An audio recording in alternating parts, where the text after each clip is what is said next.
So I am pleased to present our latest arrival. Now, this is not any old hypercar, this is really a Formula One car for the road. It is, of course, the Aston Martin Valkyrie.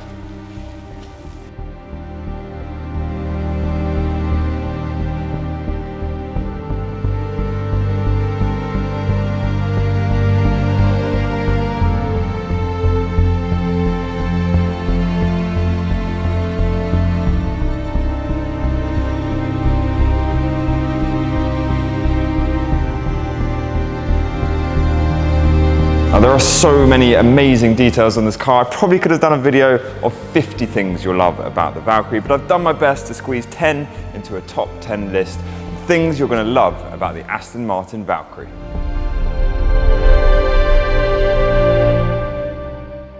So first up is for the reason that this is such a unique collaboration between two automotive giants, Aston Martin and Red Bull Racing. And what happens when you combine Aston Martin's famous luxury and craftsmanship with Red Bull's engineering genius and obviously the F1 royalty, Adrian Newey at the helm, you get this. Part Aston Martin, part Red Bull, one of the most ambitious projects ever attempted, and together they have created one of the most groundbreaking cars of all time.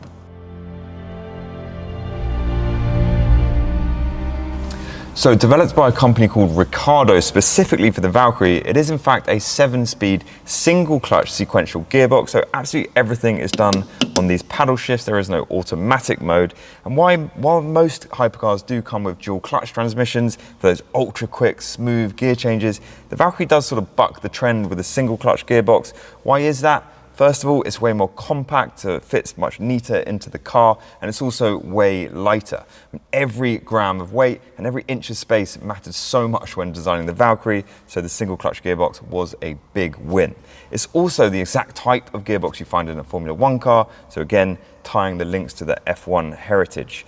So while some people would think a single clutch gearbox leads to quite clunky gear changes, like something like the Aventador would have, the fact is, the Valkyrie also had an electric motor which actually acts as a generator which helps smooth out all those gear changes.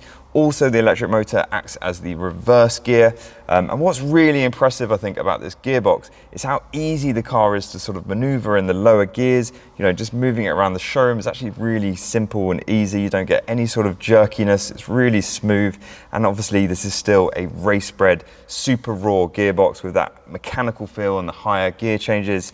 And so really, you do get the best of both worlds.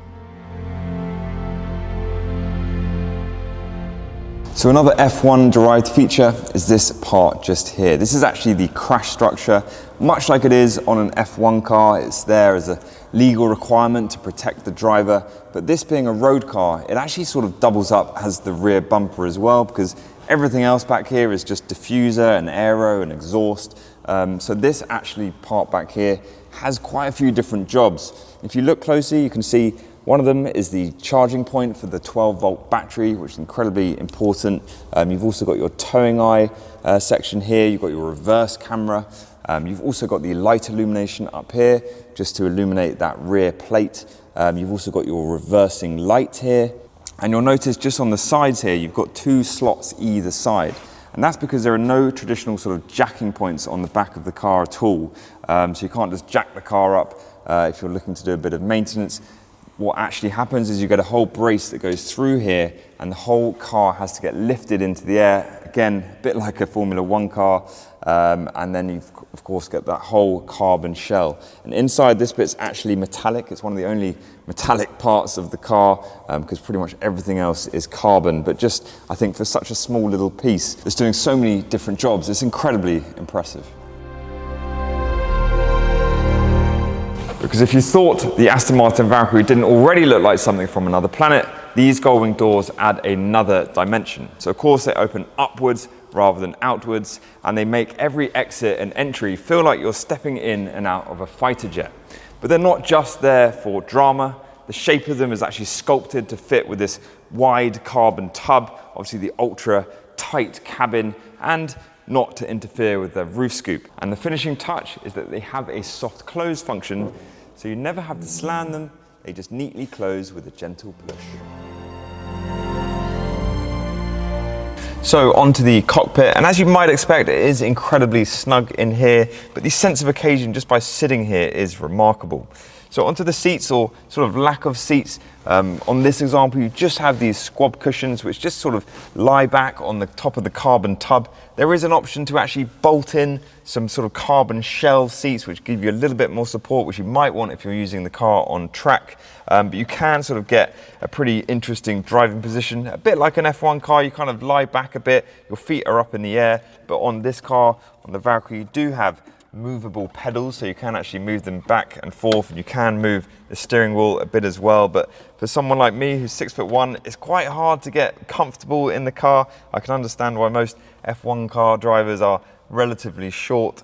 But look, it is pretty minimalistic in here. There's not a lot going on. Obviously, your steering wheel has got a selection of buttons. You have your front axle lifter, your windscreen wipers on here, your indicators, and then you have your two screens either side, which are for your wing mirrors. They're obviously cameras. You don't get traditional wing mirrors here on the Valkyrie. And then you have your central display here, which is for all the different stats and some of the infotainment.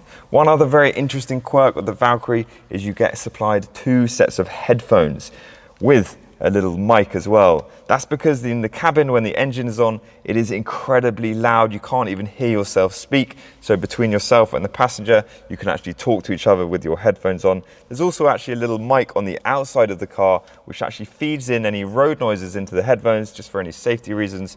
But yeah, the cockpit, I think, is just incredible. It's really the closest thing you're ever going to get to sitting inside a Le Mans prototype. So another interesting design quirk of the Valkyrie is its wiper blade system, which was really a world's first. And the reason being is that the windscreen is incredibly unusual, how it's curved around the driver and the passenger. And the only way they could do this was have this single arm wiper blade system, a bit like a Le Mans car, but the big difference is there's actually a torsion bar within it, which actually twists and allows the windscreen wiper to go the whole way around the screen.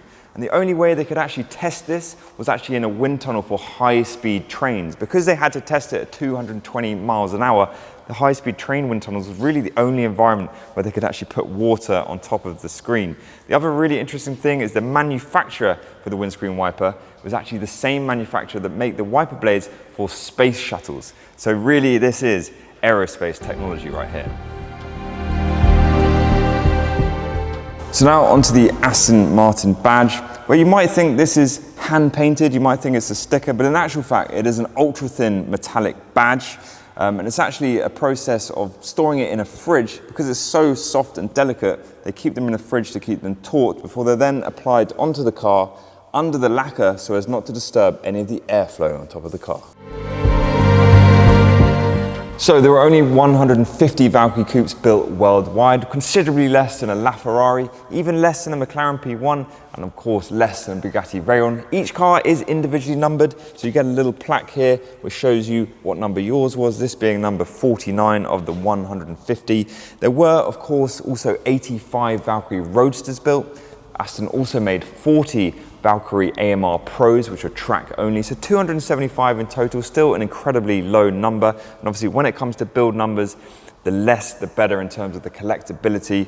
But I do think the Valkyrie is so much more than just a limited run hypercar. It is really a landmark moment in automotive history, a bit like the Bugatti Veyron was.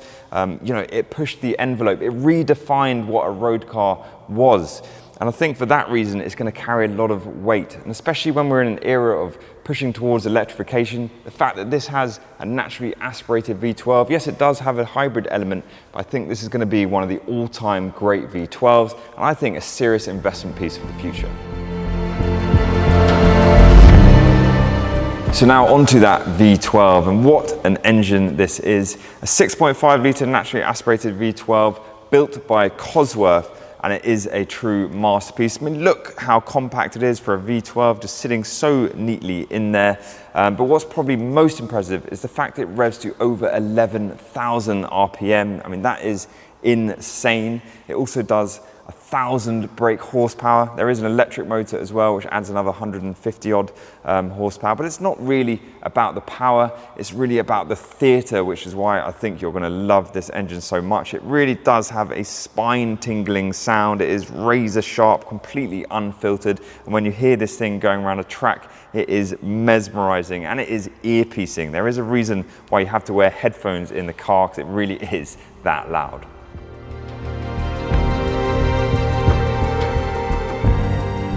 And finally, on to number one. It is, of course, the aerodynamics. And there is far too many little details to show you everything, but I will just pinpoint a few little things, because every edge, every surface, every opening here is designed to generate downforce. And it is just one of the most remarkable technical achievements you'll ever see. So I'll start off by here, which they call the front wing. Don't call it a carbon front splitter, because it does so much more than that. It is more like a Formula One wing with totally different layers. You've got actuators and hydraulics all built into the wing, and there is active aero going on here as well.